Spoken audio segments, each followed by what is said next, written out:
This is the Daily Blast from the New Republic, produced and presented by the DSR Network. I'm your host, Greg Sargent.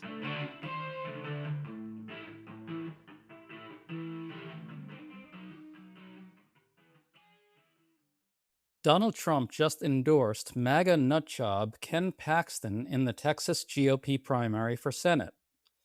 This all but ensures a weaker GOP nominee, which improves Democratic odds in Texas and makes a Dem Senate takeover a little bit more likely.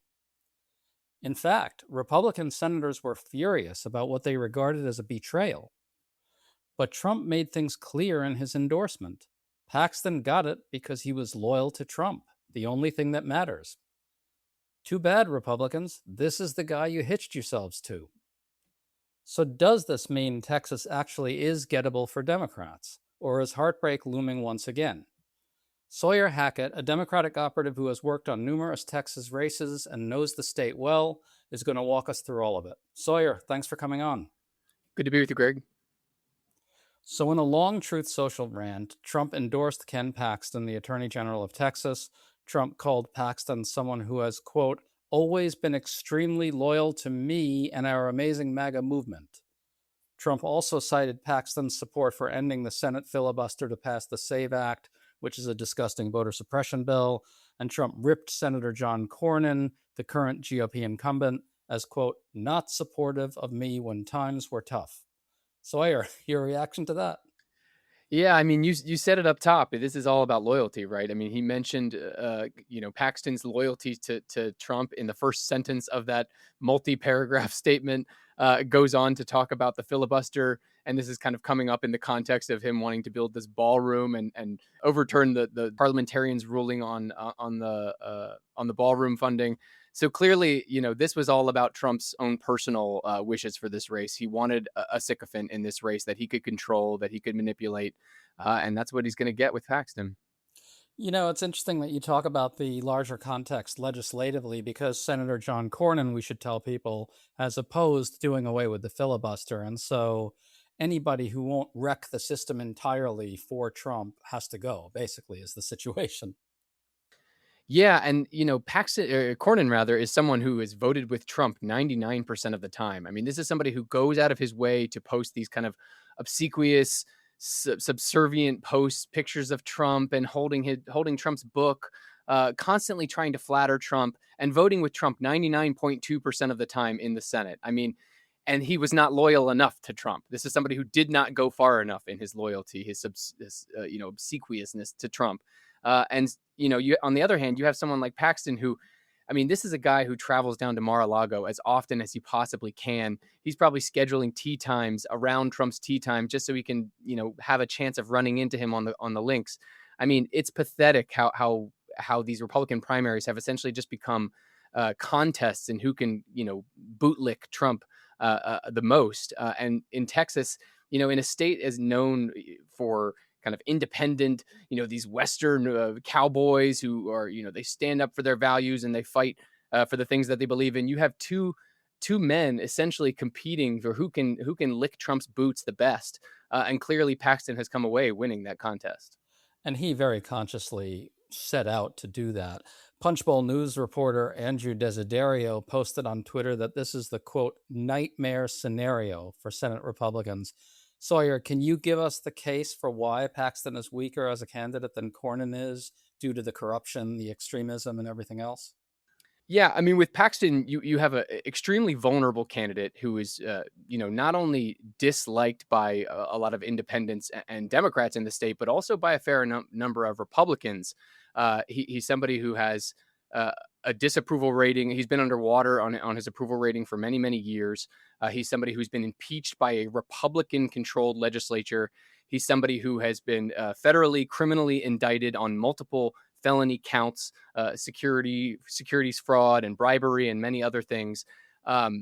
He's somebody who has intentionally gone out of his way to make an enemy of people of color in the state, of women in the state, at a time when I think Democrats are starting to turn those coalitions back around into our favor. It's only going to play into Democrats' hands in November. I think that polling, the head-to-head polling between Paxton and Cornyn as who would be the better nominee, I don't necessarily think reflects the depths of a campaign, a vigorous campaign between two nominees, where you're going to have negative ads running constantly. Democrats are going to be able to weaponize Paxton's record and Paxton's personality in the state, way better than they would have done with Cornyn as the nominee.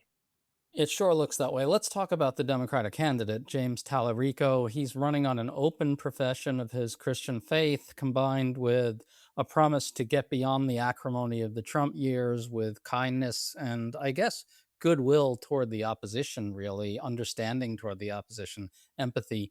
The polls are showing a dead heat between Talerico and Paxton. Sawyer, can you bring us up to date on how Talerico's campaign has been doing? Where is he succeeding? Where is he failing? What does he have to do now? I think Talerico's done a pretty fantastic job of keeping focused on the issues that I think Texans care about, focusing on Trump's record at a time when Democrats desperately need Trump's negatives to be as high as possible heading into a midterm cycle.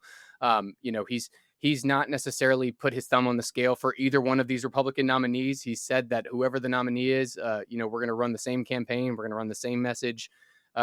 But at the same time, I think, Talerico is jumping for joy today with Trump's endorsement of Paxton, because this is a man who is going to fire up a lot of the constituencies that Talerico needs to win, while also turning away a lot of voters that I think Republicans desperately need to win. And Christian voters are one of those constituencies. I mean, many will still hold their nose and vote for Paxton, but I think Talerico is going to be able to peel a significant amount of them off. You also have Paxton, is this kind of like reviled character within independent and Democratic circles in the state. He's going to be somebody who's going to help Democrats raise a ton of money. He's going to be much easier to contrast with in a November election and the GOTV phase. He's the embodiment of Trumpism, Trump politics, which is extremely unpopular across the country. He's going to turbocharge turnout among Latino voters and Black voters in the state. And he's going to alienate suburban voters, especially suburban women who Texas Democrats need if they're going to assemble a winning coalition. To stay up to date on all the news that you need to know, there's no better place than right here on the DSR Network. And there's no better way to enjoy the DSR Network than by becoming a member. Members enjoy an ad-free listening experience, access to our Discord community, exclusive content, early episode access, and more. Use code DSR26 for a 25% off discount on sign up at thedsrnetwork.com. That's code DSR26 at thedsrnetwork.com/buy. Thank you and enjoy the show.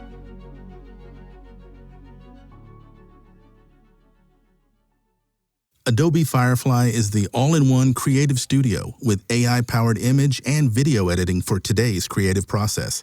Built for creators of every kind, Firefly helps you generate, edit, and experiment fast. Because the asks aren't getting smaller, the budgets aren't getting bigger, and the timelines, oh yeah, still tight. With all the best creative AI models in one place, Firefly brings your ideas to life. Unlock a better way to make with Adobe Firefly. Someone like Paxton is representative of all these traits in Trumpism that everybody hates now. So the corruption, the rage, the hatred, the worship of Trump at all costs. It seems like Talerico is almost perfectly positioned to use Paxton as a foil precisely because Talerico is running this campaign that is really almost designed to counter-program Trumpism on a very profound level. Is that right, do you think? I think that's right. And I think, the same qualities that would make Trump want to endorse Paxton are the qualities that are going to turn voters away from Paxton in November. It's that corruption, that cronyism. It's that relentless focus on Trump himself. How can I serve Trump rather than serving the people of Texas? That has been the message I think Talerico has led with. It's been an overwhelmingly populist message, focusing on corruption, focusing on bringing it back to a message on working people and what working people need to succeed today. That message was already crystal clear in the Trump era. I think with Paxton as the nominee, you're able to just drive that wedge even further into independent voters and even some moderate Republican voters, that I think Talerico, just in his kind of personality, the way he carries himself and his background, is able to appeal to much easier than some traditional Democrats would.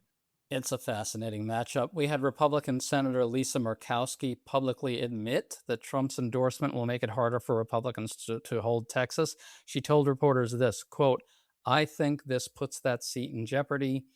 Punchbowl reporter Andrew Desiderio again characterized Murkowski as saying Texas is all but lost. Sawyer, that's a bombshell, isn't it? Republicans saying outright that Texas might or is even likely to fall?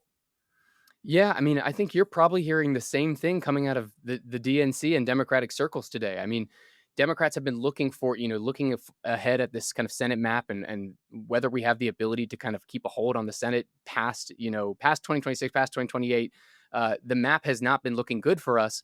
I think with somebody like Paxton as the nominee, I think we have kind of the perfect storm in a place like Texas. You have a very unpopular, very corrupt, very easily to contrast nominee on the Republican side. You have a Democratic nominee who does have appeal to independents, to even some conservative or Christian Republican voters in the state. You have an extremely unpopular president whose favorability only is dwindling even more every single day, and you have the coalition that Trump needed to win in 2024, which was an increasing amount of Latino voters and Black voters, particularly Black and Latino young men. You had young voters turning towards Trump. You had suburban voters turning towards Trump. All of those coalitions have completely reversed themselves. So, of course, Texas is in play this cycle. And, I think, of course, it's an expensive state. That's one thing that I don't think, a lot of voters necessarily understand about Texas. It takes a lot of money to run a successful campaign in Texas.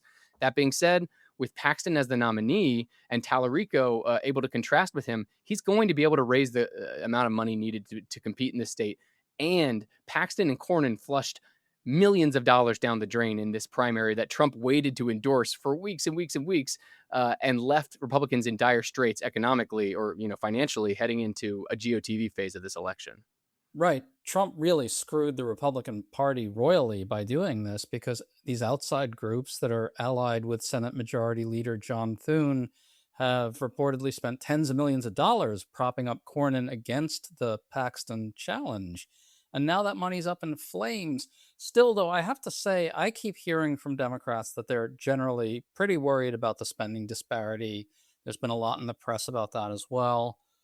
We're going to see an immense amount of right-wing money in Texas now to try to save this seat against Talerico and Democrats, right? Will Democrats have the resources to compete? Will they be outspent? Does that matter? I think Texas Democrats, and particularly the Talerico campaign, will be able to raise enough money to run a very, very competitive race. I think you'll probably see Talerico raise, close to the amount that Beto O'Rourke was able to raise in 2018. That was a very expensive race. I think he raised more money than any Senate candidate that cycle, and maybe even the next cycle after that. I think Talerico can raise that kind of money, especially with Paxton as the nominee, especially with Democrats looking at the Senate map and needing a battleground state like Texas to flip blue if we're going to take back the Senate. I think, Trump just handed Democrats their messaging on a silver platter to invest in a state like Texas. It is going to take major elections like this with lots of spending, lots of organizing across every corner of this state to win. And I think, Talerico was already doing pretty well in the fundraising game. The DNC is not doing very well in the fundraising game. If that trend continues, I still think Talerico can be extremely competitive, but I do think he's going to need some backing from some of the national organizations. And maybe that's not the national party. Maybe it's some of the organizing organizations, but I think they will have his back as we look ahead to November. I mean, look, Democratic donors out there, I know you feel a little burned by 2024 still. You put a lot of money into Kamala Harris and lost what appeared to be a winnable race. But the Senate's really gettable now. I mean, you've got these Republican senators who are furious. The New York Times reports that they're livid. For instance, Senator John Hoeven of North Dakota said, quote unquote, "Oh boy," after hearing about Trump's endorsement. And then Senator Roger Wicker of Mississippi is being described by numerous reporters as stone-faced. They know that this is a potential calamity, basically, isn't it? Yeah, I mean, Trump is on a power trip right now. I mean, he took out those Indiana Republicans who wouldn't redistrict for him. He then went and took out Bill Cassidy in Louisiana. Now today he's trying to take out Thomas Massie in Kentucky, and now he's endorsing Ken Paxton over John Cornyn, who was once the Senate Republican Senate whip and was barely lost to John Thune for Senate Majority Leader. This is a senator who is very well respected within the Republican conference. And Trump is already having a difficult time kind of managing control over this very tightly divided Congress. Trump just helped, oust Cassidy, who is the head of the Help Committee in the Senate. And now he's turning and ousting one of the most senior Republicans in the entire conference in John Cornyn.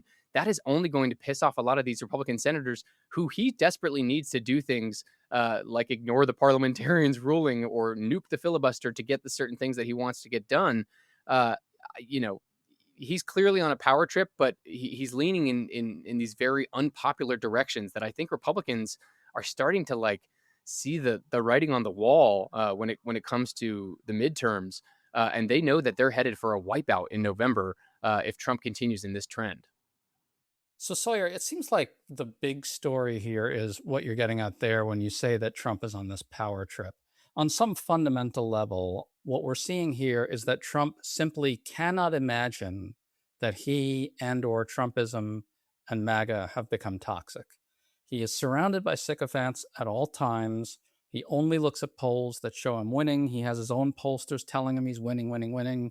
He constantly tweets out polls that are just, I think, basically made up or so buffoonishly cherry-picked that they're meaningless. Point being that Donald Trump is in this information bubble right now where he can't perceive what's happening out in the country with his unpopularity, his toxicity. For instance, the New York Times poll this week has Trump disapproved of by 70% of independents, 54% strongly. I have not seen numbers like that before. And independents are favoring Democrats in the generic House ballot matchup by 18 points, also staggering. Those are the types of numbers that you need to put something like Texas in play, right? I think so. I mean, coupled with the kind of coalition turning on Trump that he had in 2024, Latinos, Black voters, young voters, I think coupled with that, the independent shift away from Trump towards Democrats is exactly what I'm talking about when I say a perfect storm is happening in Texas. And really, that's all being driven by the economy. And in Texas, the numbers on the economy are interesting. I think the Texas economy has been a little bit insulated from some of the impacts of the Iran war, for example. The impacts on oil, for example, take a little bit longer to get to Texas than they do to other places. And so you're only going to see those numbers get worse as this Iran war and global supply crisis continues. And that's what we're expecting, right? And so I think in a state like Texas, where you have some of the highest share of independent voters in the country, who are turning against Trump and have an aversion to candidates like Paxton, a candidate like Talerico is poised to pick them up in droves, and especially in places like the suburbs outside of those major cities, especially suburban women who have seen abortion access taken away and now mifepristone access threatened by somebody like Paxton. Paxton led that effort.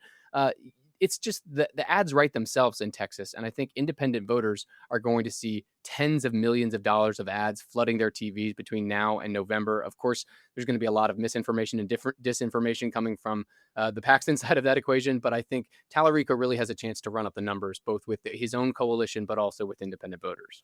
In a way, the choice of Paxton by Trump kind of perfectly typifies the degree to which he's in a bubble about his own toxicity. I mean, it's a total calamity he's threatening Republicans with by picking Paxton, but he's unable to imagine that Paxton, who's as MAGA as they get, would be toxic. Just to close this out, though, let's not be under any illusions. Texas is Texas, which is Texas. As you know as well as anyone, it's extremely hard for Democrats again and again and again. We think it's within reach, and it's not. It falls apart at the last minute. Why is it so hard for Talerico to get there? What is the nightmare scenario for Talerico? The difficulty in assembling a winning coalition in Texas is just the sheer size of the state. I mean, you have to compete in those traditional Democratic strongholds of the cities and those Latino communities along the Rio Grande Valley. You have to be able to pick up voters in the suburbs, and you have to be able to compete in rural areas. In a state like Texas, though, it is a fairly conservative state. It's a state where Republican voters are still very animated to support the Republican president. And a Republican president in Trump is somebody who does electrify the MAGA base. And the MAGA base is pretty huge in Texas.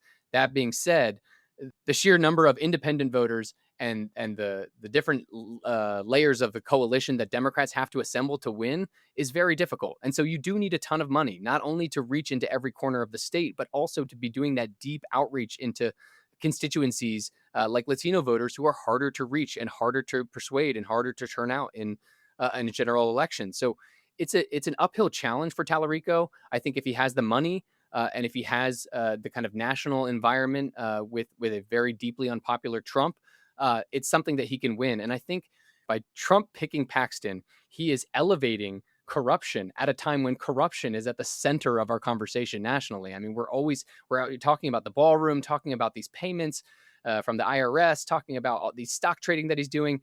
Trump is elevating someone like Paxton, who is just known for being a corrupt politician at a time when that's going to be not only at the center of the national conversation, but it's at the center of Talerico's message as a candidate. And so he has the opportunity to reframe this race, to nationalize the race, but keep it focused on Texas issues, to keep it focused on Texas politicians, Texas leadership. If he can do that and he gets the money to do the deep organizing across the state, he can win. But it is an uphill challenge regardless. And I will add, independents absolutely hate corruption. So if there were a way to get those independent voters in the numbers you need, this is the matchup that could do it. So it is possible that Trump really screwed himself very royally here.